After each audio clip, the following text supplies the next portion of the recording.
I'm a plant-based nutritionista, and I'd like to welcome you to my channel. Today, we're going to be talking about why you can't stick with a diet. Do you find yourself in the endless cycle of starting on a new diet on Monday only to fall off the wagon by the weekend? Stay tuned to learn the 7 reasons why diets fail and why you can't make it stick. Subscribe to my channel for the most comprehensive fitness, mindful eating, nutrition, and recipe videos. Hit the bell to be notified when a new video is uploaded every single week. So let's get right into this video. So, have you been struggling to stick with a diet? Finding yourself starting over and over and over again, saying, oh well, I messed up Friday night, I'll start over again on Monday. These 7 tips are the same ones that I've used with dozens of my clients to help them learn how to implement a lifestyle that works for them.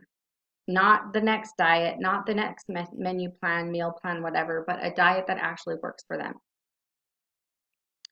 So my number one issue that I have with a lot of people who are struggling is they expect perfection. The problem with diets is the hard and fast rules that make you feel like eating one off-plan food and you've ruined it all. You're never going to reach your goal because you keep eating something that's off-plan. That's why diets fail. It's the diet that fails. It's not you. These hard and fast rules don't really have any rhyme or reason to them other than an idea about what someone believes is healthy or someone believes is unhealthy. There was a man who did an experiment on himself, and it was actually a professor, and it was called the Twinkie diet, where 65% of his calories came from Hostess cupcakes, Twinkies, Ding Dongs, I don't know, all of those, processed Hostess snack cakes. He ate a protein shake every day, some green beans, but basically 65% of his calories came from snack cakes. And he did this over the course of 10 weeks. And you know what? What he did was he figured out how many calories he needed in a day and he put himself in a calorie deficit in order to lose weight.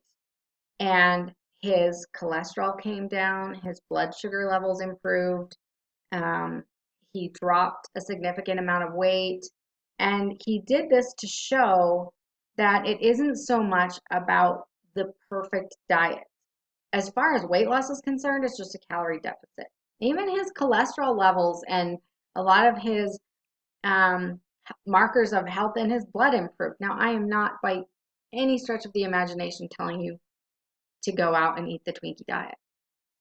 But the point I want to make is the key is balance. It's more about what you do 90% of the time than it is about the fact that you ate a cookie when you went out to dinner, or the fact that you had some birthday cake when you went to a birthday party or whatever. That isn't going to derail you in any way, shape, or form if it's just something that you do on occasion when you want a brownie or when you want a cookie and you eat some. And this is going to help bring down cravings and emotional eating and a lot of those other issues that you have. Trust me, it will. The more you restrict, the more likely you are going to be to binge or fall off the wagon. This is the diet mentality that I talk about all the time. If you don't get out of the diet mentality, you're always going to be falling off the wagon, restarting, having cravings.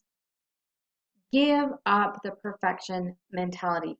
Stop being afraid of sugar. Stop being afraid of flour, bread, peanut butter, nuts, avocados, whatever it is, and just eat.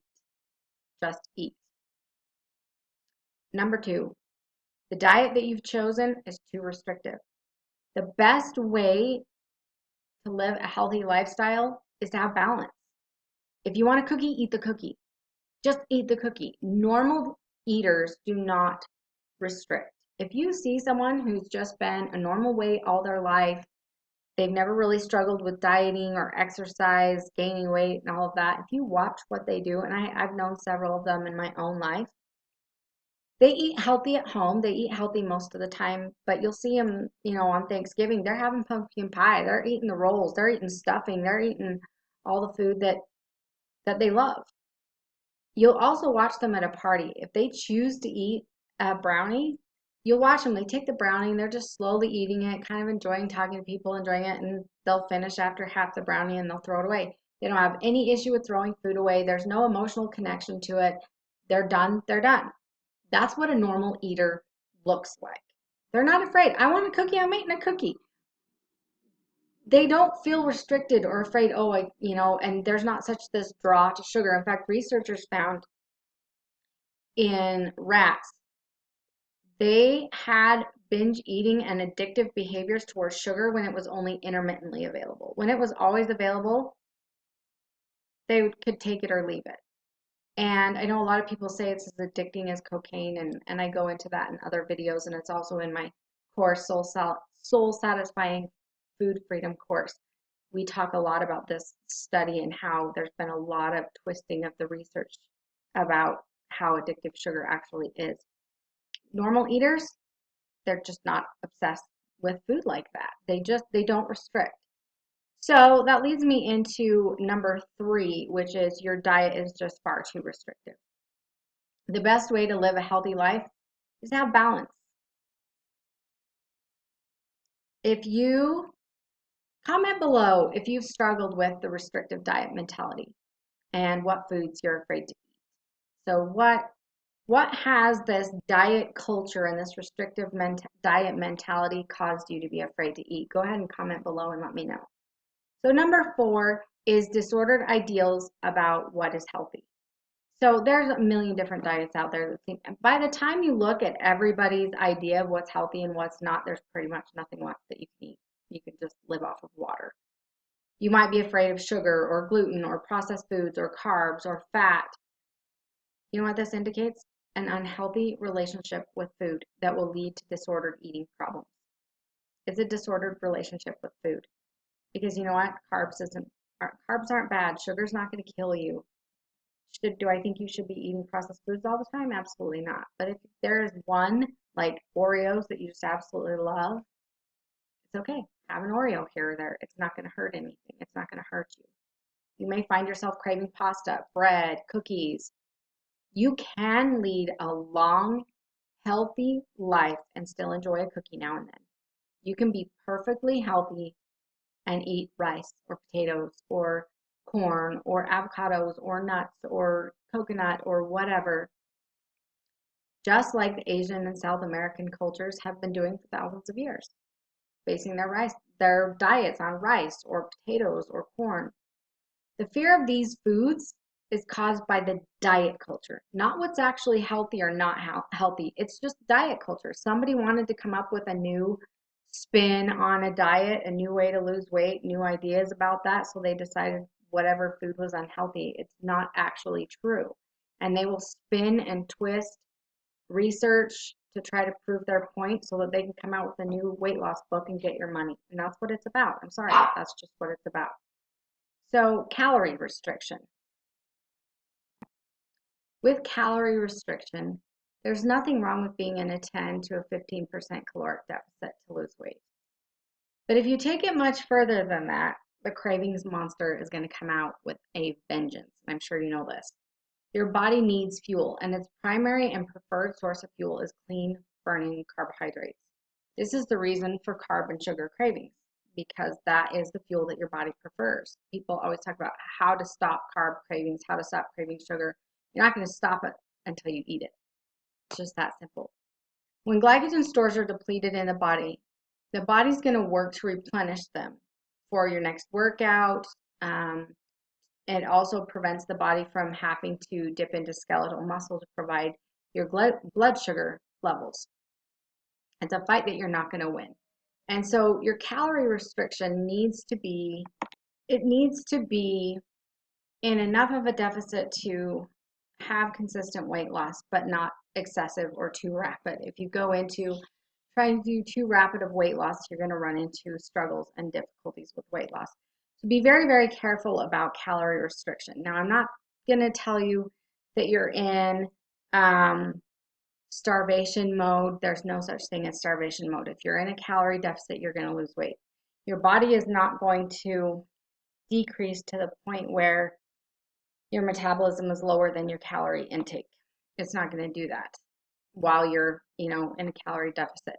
That's, it's basically a myth. There's no science to back that up. And I know a lot of people say that the Minnesota starvation experiment proves it. It doesn't. It actually proves the exact opposite for people who actually know what they're talking about. So now we're going to move into the next one, which is carbohydrate restriction. It's pretty much the same situation. Lack of glycogen stores. The body can only get about a third of its blood glucose needs from glycerol molecules from the breakdown of fat. And the rest has to come from skeletal muscle proteins in order to provide enough blood sugar, because your blood sugar levels have to stay stable and you're not bringing in enough carbohydrate. So the body has to move to other sources, and skeletal muscle is one of those sources. This is not an ideal situation. In fact, what they found with carbohydrate restriction or low carbohydrate diets is lowered metabolisms. It definitely decreases lean mass over time, and it increases sugar cravings. There's a whole host of negative things that happen with this over time. It's really, really, really important to make sure that you're maintaining adequate consumption of carbohydrates. Low carbohydrate diets are not a long-term approach to weight loss because of the loss of lean mass, lowered metabolism. The body's going to end up craving carbohydrates or sugar at some point, and it's going to become very, very difficult.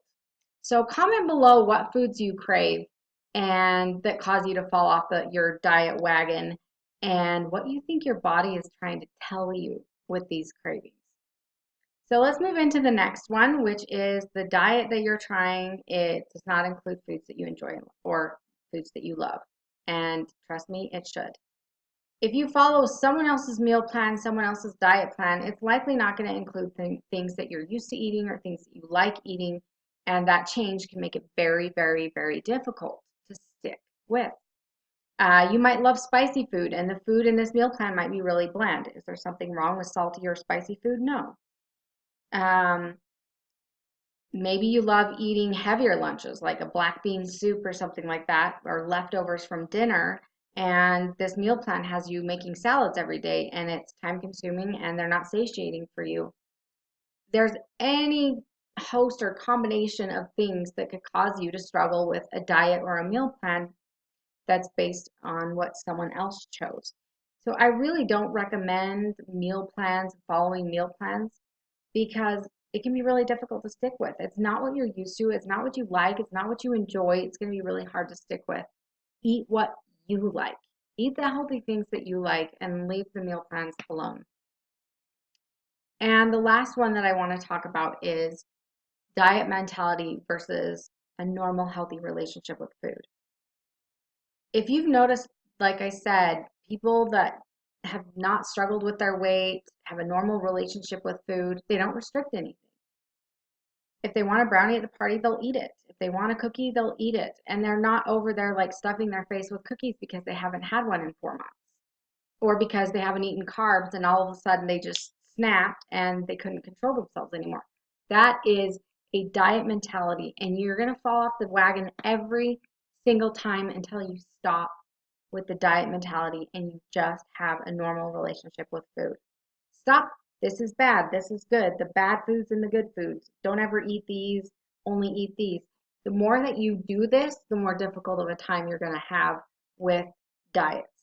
And guess what? If you're not on a diet, you can't fall off.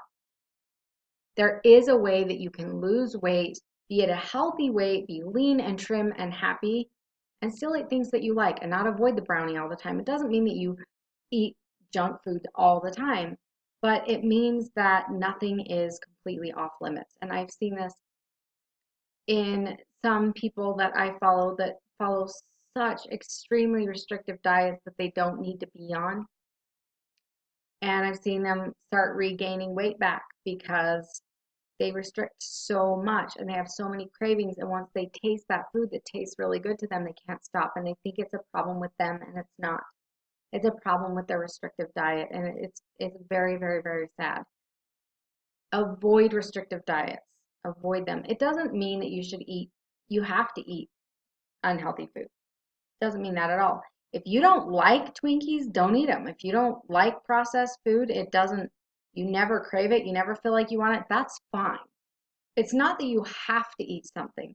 It's just that if it's something that you really like, that you feel drawn to, it's something you've enjoyed, maybe it's a comfort food from when you were a child, or it's just a food that you've always liked that you keep trying to not eat because a diet tells you not to, that's what I'm talking about. If it's brownies that you love and you want to have them for your birthday or on occasion, don't completely exclude them from your diet. That's what I'm saying. If you really love Oreos and you want to have one on an occasion, that's fine. It's just your individual foods that are comfort foods to you, not to restrict, and finding that balance without diet mentality. I know it can be really hard. If you like this video, you're still kind of struggling with some cravings or emotional eating, you can go ahead and download my free blueprint for overcoming cravings and emotional eating below. If you think that you might want a little bit more information on that, please give this video a thumbs up, comment below what was helpful for you, and I will see you next time.